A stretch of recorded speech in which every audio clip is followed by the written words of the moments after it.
Amém, minha bênção. Glória a Deus.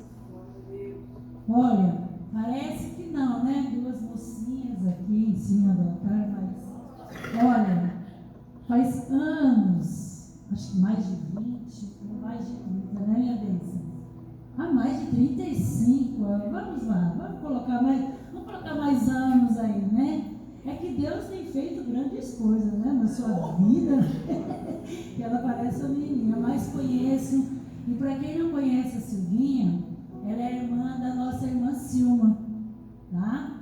E hoje ela veio aqui para nos encher, né? Com a presença de Deus e para que nós possamos hoje ouvir o que ela tem para dizer para nós. Amém? Então, que o Senhor te abençoe, seja uma grande tarde hoje em nossas vidas, seja um marco aqui na Igreja Deus Fiel, e obrigado pelo comprometimento de estar aqui com a gente, tá bom, amor? Amém, glória a Deus. Glória a Deus. Oi? Quer que eu chame a Silma? Vem aqui, Silvinha. A nossa líder está chamando, olha que linda. Amém. É bom, né? Porque aí, o que acontece? Nós estamos todos em casa, de família, né? Então, nada melhor do que uma irmã, olha, outra irmã querida que eu amo. Uma irmã para dizer um pouco da outra irmã, né? Do conhecimento, porque eu conheço bastante tempo, mas ela conhece muito mais tempo. Então, que ela venha abençoar hoje a vida da Silvinha também e falar um pouco sobre ela. Amém? A paz do Senhor, irmãos. É uma bênção esse momento que estou vivendo aqui.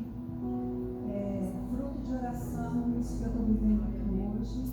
A minha irmã neste altar. Glória a Deus. Que ela mandou pela vida, foi. E hoje ela teve um encontro com Deus. Hoje não, um tempo atrás.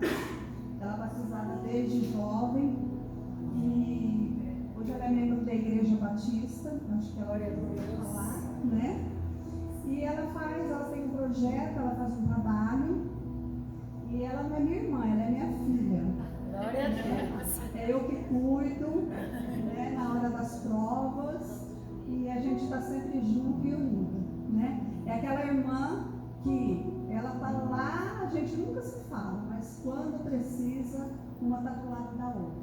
Amém. E é uma honra e um privilégio, e eu agradeço a Deus por me dar a oportunidade de viver este momento no altar do Senhor. Aleluia. Querido Deus e Pai, chegamos diante da tua santa presença agora, meu Deus, para te apresentar a vida da tua serva, Senhor. Que o Senhor venha usar a vida dela nesta tarde, meu Pai. Que o Senhor venha falar conosco, venha falar com a tua igreja, Senhor. Não as palavras dela, mas as palavras do Senhor, o que o Senhor tem para passar para nós através dela, Pai. Então usa, meu Deus, toca nas nossas vidas, porque nós somos totalmente dependentes do Senhor e nós precisamos ouvir a tua voz, Pai. Então use a tua serva nessa tarde, em nome de Jesus. Amém. Amém. Glória a Deus. Aleluia.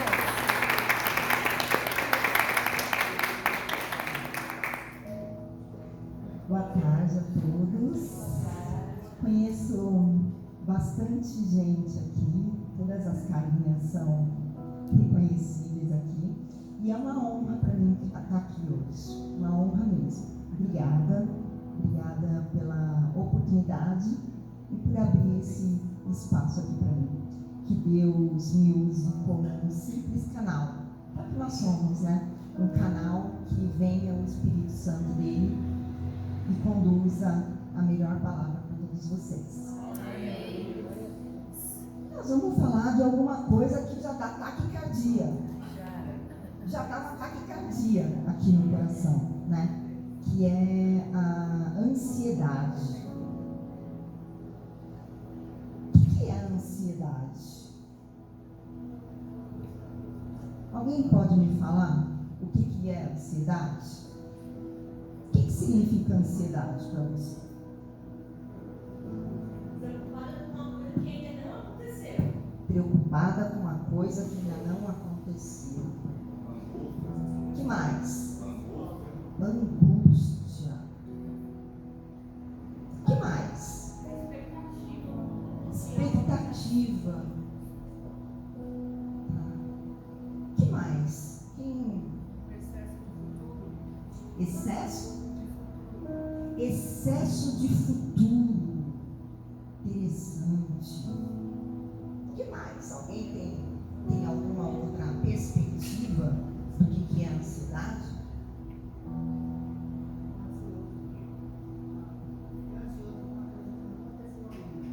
Preocupação com uma coisa que ainda não aconteceu. Bastante interessante. Como para cada um a ansiedade é uma coisa, né? E para a gente falar de ansiedade, eu vou falar um pouco sobre da onde vem e como ela se constrói. Usando a terminologia e usando um pouco da palavra ansiedade, a palavra ansiedade vem do latim e significa anxietas, que significa inquietude, aflição. O verbo latino angere fala que ansiedade significa um aperto, um estrangulamento. E que nesse sentido a gente se sente angustiado, a gente se sente aflito, a gente se sente como se estivesse faltando ar. Faz sentido isso para vocês? Alguém sente isso aqui?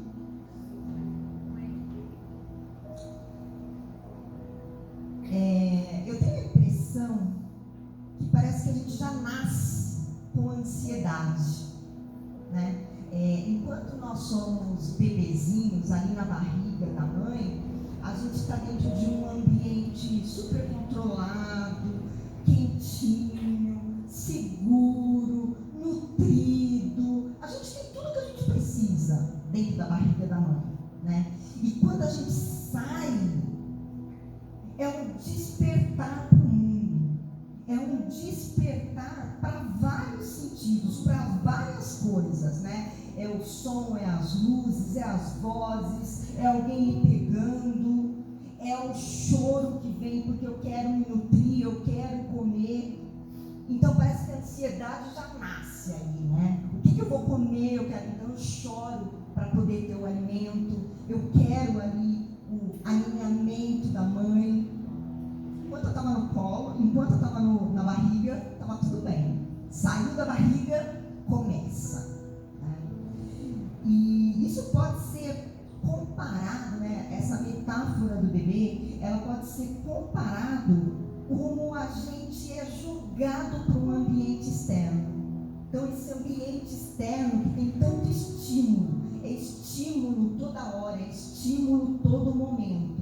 E isso vai causando para a gente quanto mais ansiedade. E aí, pelo viés da psicologia, a psicologia traz dados bem preocupantes mesmo. Ela fala, a OMS, ela fala que 4% da população sofre de transtornos de ansiedade. Que no país como o nosso, por exemplo, país ocidental, a taxa é de 10 a 15% da população com ansiedade. Geralmente pega o público infantil, pega os adolescentes. Quem é adolescente aqui sente ansiedade? Vai ter prova amanhã? Como é que vai ser? Vai ter esporte amanhã? O que vai ser o dia de amanhã? E na fase, 60% das pessoas têm mais ansiedade na fase acima dos 30, 40. Mais ansiedade ainda. Parece que quanto mais a gente vai avançando na idade, mais a gente vai entrando dentro da fase da ansiedade. E um dado muito preocupante é que a a ansiedade muitas vezes ela está associada à depressão.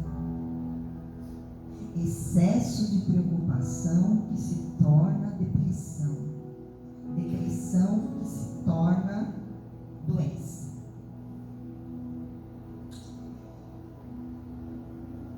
A psicologia, ela dá esse dado para a gente. Mas, e Deus? O que Deus fala sobre essa ansiedade? Não andeis ansiosos por coisa alguma. Esse estado de ansiedade? O que Deus fala? Qual é a palavra de Deus? Eu vou ler para vocês agora um salmo que é muito conhecido e que para mim é a melhor resposta de Deus para esse excesso de preocupação que a gente tem, que é o Salmo, o Sermão da Montanha. Talvez na sua Bíblia possa estar com uma versão diferente, tá? Mas ele está em Mateus e diz assim: por isso vos digo, não andei ansiosos pela vossa vida, quanto que haveis de comer, de beber, nem pelo vosso corpo, e nem quanto haveis o que vestir. Não é a vida mais do que alimento, e o corpo mais do que as vestes? Observai as aves do céu. Elas não semeiam, não colhem, não juntam em celeiros, contudo o Pai Celestial as sustenta. Porventura não haveis vós muito mais, não valeis muito mais do que as aves? Qual de vós, por ansiosos que esteja, pode acrescentar um côcavo do curso da sua vida? E por que andais ansiosos quanto ao vestuário? Portanto, não vos inquieteis o dia de amanhã, pois o amanhã trará os seus próprios cuidados. Basta o dia de hoje o seu próprio mal. Ele já falou tudo aqui, né? Ele já falou tudo aqui. Ele já deu toda a instrução que a gente precisa para lidar com esse mal. E no trecho que o discurso de Jesus ele fala, né, sobre esse sermão, a gente aprende algumas verdades aqui que são importantes em relação a gente ter um relacionamento de fé e não andar ansioso. É engraçado porque se você pensar, a ansiedade ela anda na contramão da fé. Porque se eu estou ansioso, eu não acredito na palavra de Deus. Eu não acredito no que Deus está dizendo para mim. Ele não disse aqui, não andai, não se preocupais com o alimento, com o corpo e com o que vestir. Ele já está dizendo ali que ele sabe dessa sua preocupação. Deus sabe que você tem que comer. Deus sabe que você tem que se vestir. Deus sabe dos boletos que a gente tem que pagar. Não precisa se preocupar excessivamente, porque Ele vê, ouve e sabe de todas as coisas. Então a declaração é muito clara de Deus, é muito clara a declaração que Ele dá: não andais ansiosos, não andais. Só que a gente precisa entender esse ato de confiança em Deus. É o ato de eu dou o passo e Ele coloca o chão. Eu dou o passo e Ele coloca o chão. Eu pergunto para você: quantas vezes você dá o passo acreditando que Ele vai colocar o chão? Acreditando que, de verdade, do fundo do coração, Deus vai colocar o chão. Eu posso dar o passo porque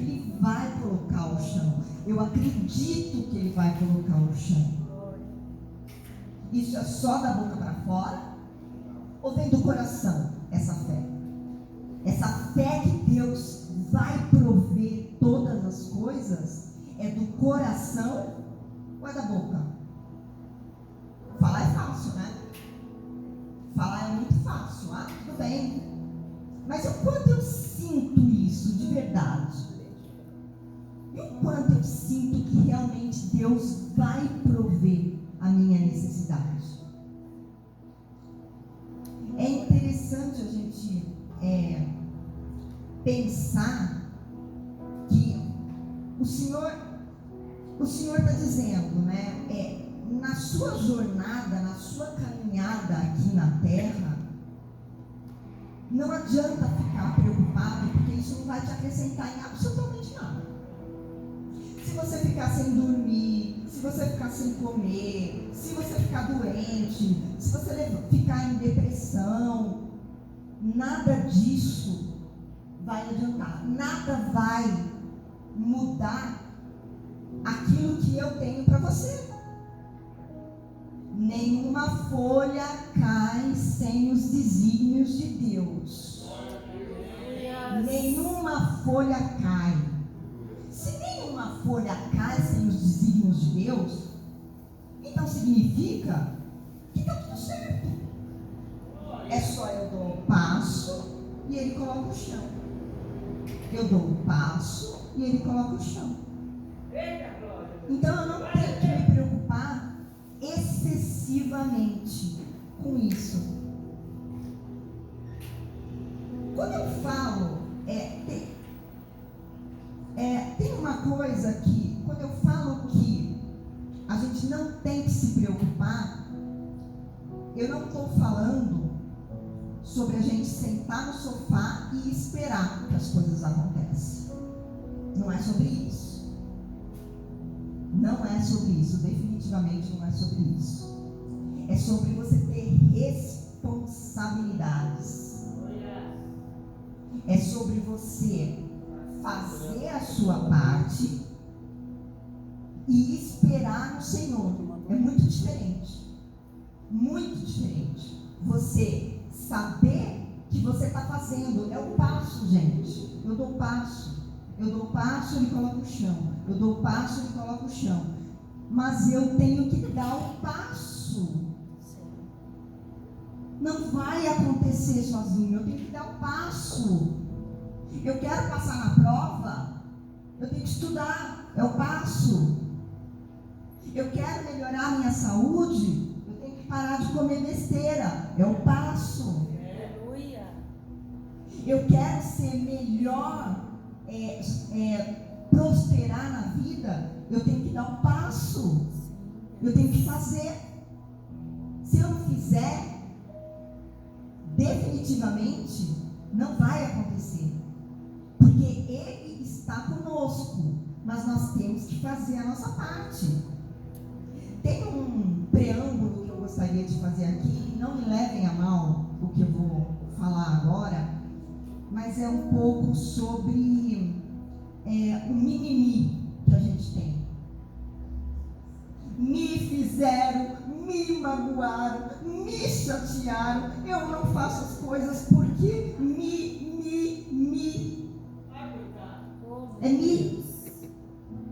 E eu? O que eu faço? Qual é a minha responsabilidade? Então eu não vou perdoar o meu irmão porque me chatearam, me ofenderam? Mas e a minha parte? E a minha responsabilidade?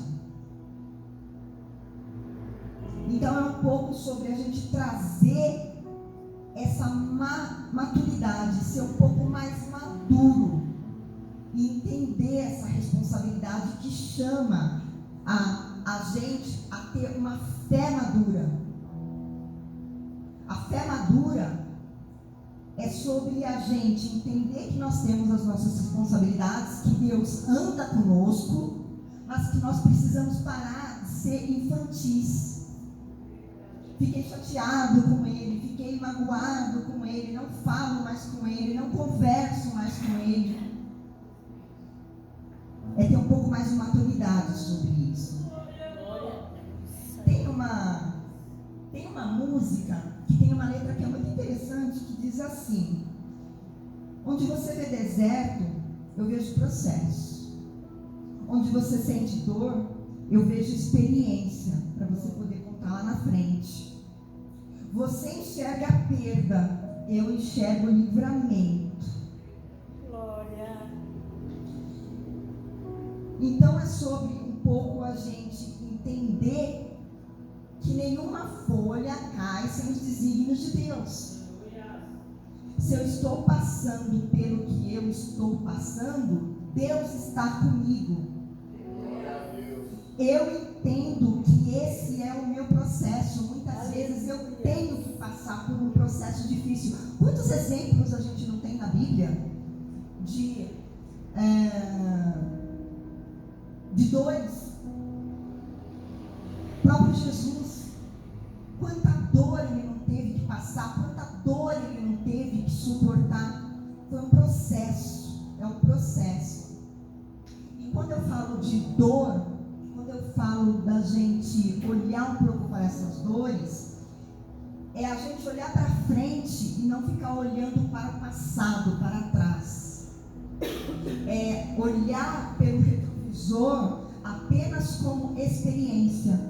Alguém sabe aqui por que o retrovisor do carro ele é tão pequenininho? Ele é pequenininho tanto das laterais quanto de cima.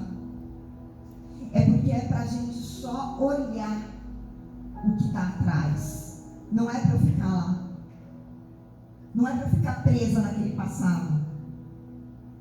Porque minha mãe, meu pai teve violência, teve abuso, teve sofrimento, e por isso hoje eu não consigo, por isso hoje eu não posso. Você hoje não é aquilo que te aconteceu no passado. O que passou, passou. Foi como foi. Veja, Jesus não dizia: olha, simplesmente deixa de trabalhar, fica aí num canto e que Deus vai providenciar todas as coisas. Não é só sobre isso, gente. Jesus não está falando sobre isso. Jesus está falando que o deserto que você caminha é um lugar de passagem, não é um lugar para ficar. O deserto durante o dia, ele chega, em alguns lugares, ele chega a 40, 50 graus. À noite, ele chega a menos 1 grau. Então, durante o dia no deserto, é para andar, é para passar. É o dia após dia.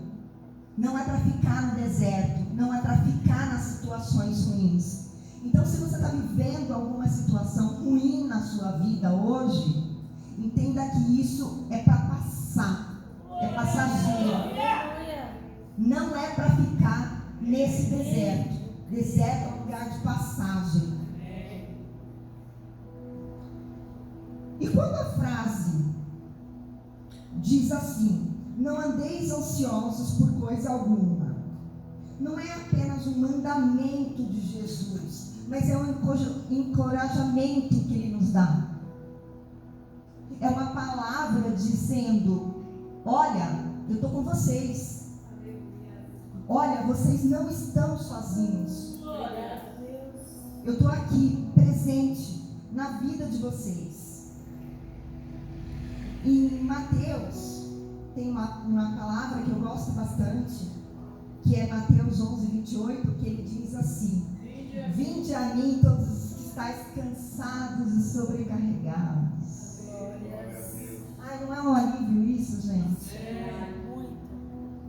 E Pedro ainda acrescenta: lançai sobre ele toda a vossa ansiedade. Então, a a palavra de Deus, e quando a gente se conecta com essa palavra e entra em oração profunda de coração, é um alívio. É saber, Senhor, eu não tenho o que colocar na minha geladeira amanhã,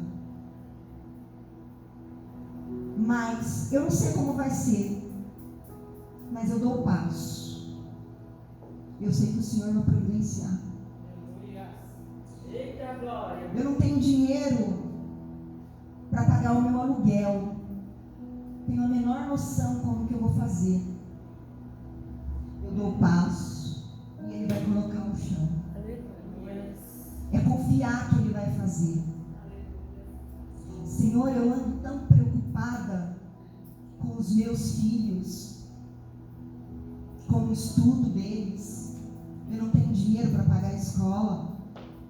E tudo isso vai criando aqui dentro esse nó. Mas quando você entende que você faz a sua parte, e Ele vai fazer a dele.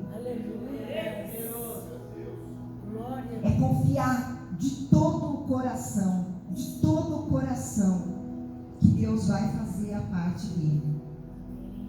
Então, se você tiver a coragem de dar esse primeiro passo, Deus faz a sua parte.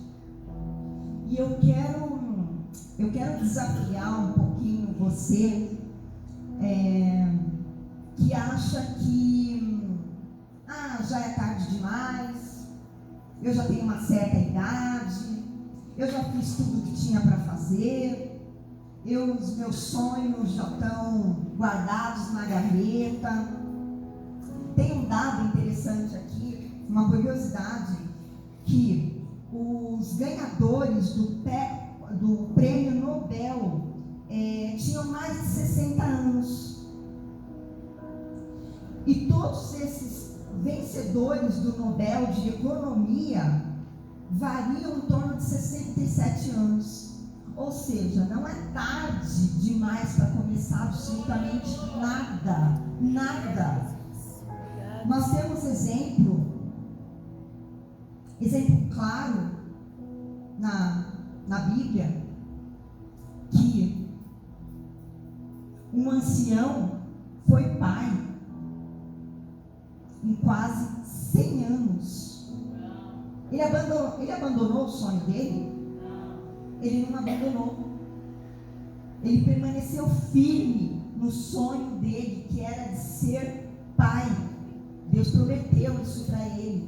Demorou, mas se concretizou. Então nunca é tarde, nunca é tarde para a gente desistir de absolutamente nada. Eu sempre uso uma frase que é: enquanto Deus não apita, o jogo não acabou. O único que apita ao final do jogo dizendo game over, ou seja, o jogo acabou, é Deus. Enquanto Ele não apita, nós temos que dar o passo. Se você não dá o passo, você não honra a Deus, você não acredita na palavra dele. Ele está dizendo que Ele te sustenta, Ele está dizendo que Ele dá tudo o que você precisa, e você fica esmorecido, triste, cansado, desanimado, não honrando aquilo de mais importante que Ele deu para a gente, que o seu Filho entregou na cruz, a vida.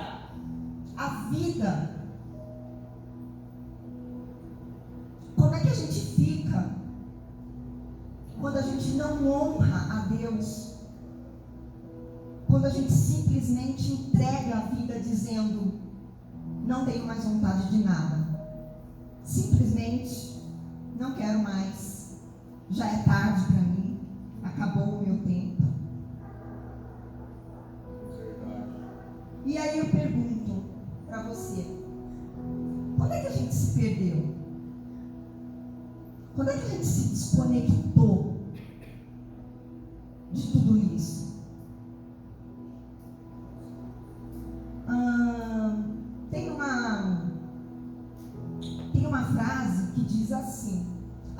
deixou de ser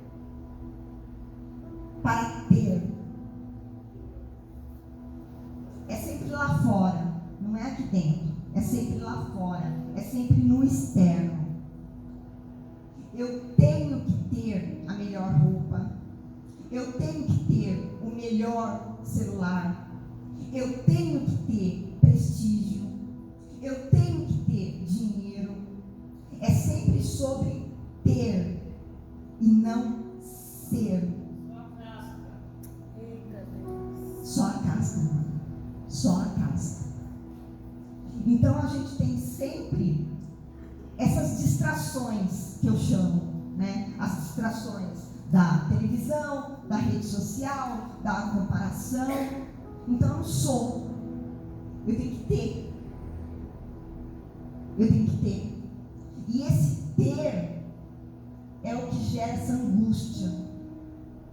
Puxa, se eu não tenho uma roupa tão boa quanto a outra, puxa, se eu não tenho um celular igual o do outro, essa comparação que a gente fica o tempo inteiro, que gera, vai gerando, é como se fossem tijolinhos, né? Os tijolinhos, um tijolinho aqui, outro tijolinho ali, outro tijolinho ali. A hora que você vê, você já está com uma muralha, tem um muro, tem um prédio na sua frente. E aí, quais são as ferramentas práticas, né, que Jesus nos deixou? Que tipo de ajuda Ele nos deixou? Né? Em 2 Coríntios 2:10, ele fala que levamos cativo todo pensamento para torná-lo obediente a Cristo. O que será que ele estava querendo dizer com isso? Levamos cativo todo pensamento para torná-lo obediente a Cristo. A psicologia tem uma vertente que diz assim, que tudo que você foca expande. Então tudo que você pensa, vai expandir. Tudo que você mais dá atenção, expande. E aí a gente tem um ciclo bem interessante que se chama o ciclo do Pissar. O ciclo do Pissar é o seguinte: pensamento que gera um sentimento, que gera uma ação, que gera um resultado. Como é que funciona isso?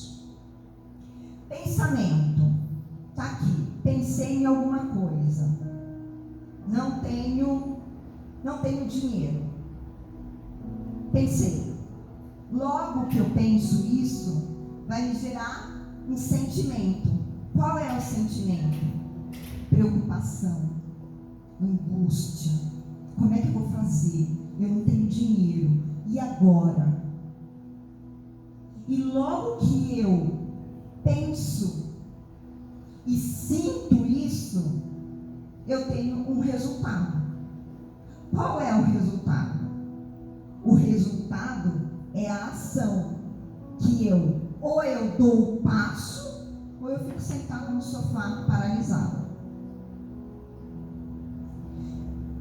Então, entendam que quando ele fala assim, cuida dos seus pensamentos, é para você tomar cuidado com aquilo que você pensa. Muito cuidado, porque tudo que você pensa gera um sentimento.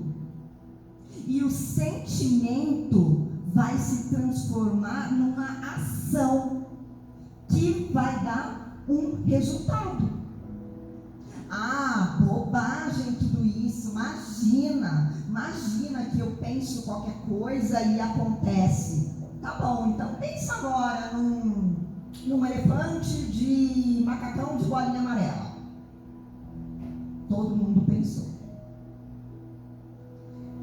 Cognitivamente, quando a gente pensa em alguma coisa, logo esse pensamento se transforma num sentimento. Então, se eu penso algo que me preocupa, logo vai me gerar um sentimento. Um sentimento que pode me paralisar ou que pode me impulsionar. Lembra que eu falei? Tudo que você foca, expande. Então, se eu ficar pensando, eu não tenho dinheiro para pagar o aluguel, eu não tenho dinheiro para pagar o boleto, eu não tenho dinheiro para fazer tal coisa, você vai atrair mais daquilo que você pensa. Porque você tem que pensar no resultado, não no problema.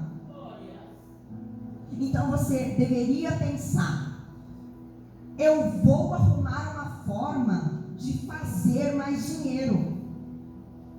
Eu vou vender brigadeiro, eu vou anunciar um curso, eu vou oferecer o meu trabalho para alguém. E não ficar pensando na escassez. Porque quanto mais escassez, mais o universo vai trazer isso para você. Se eu estou, vou falar para os jovens agora, se eu estou preocupada excessivamente com as disciplinas da escola, com a prova, com a minha nota do final do ano, quanto mais eu penso nisso, mais a angústia vai vir no meu coração e menos concentração eu vou ter. Então é você focar no quê? Na solução e não no problema. Quanto mais eu foco no problema, mais o problema vai vir. Eu sempre gosto de dizer o seguinte: nós somos feitos para dar certo. Nós somos uma obra-prima de Deus.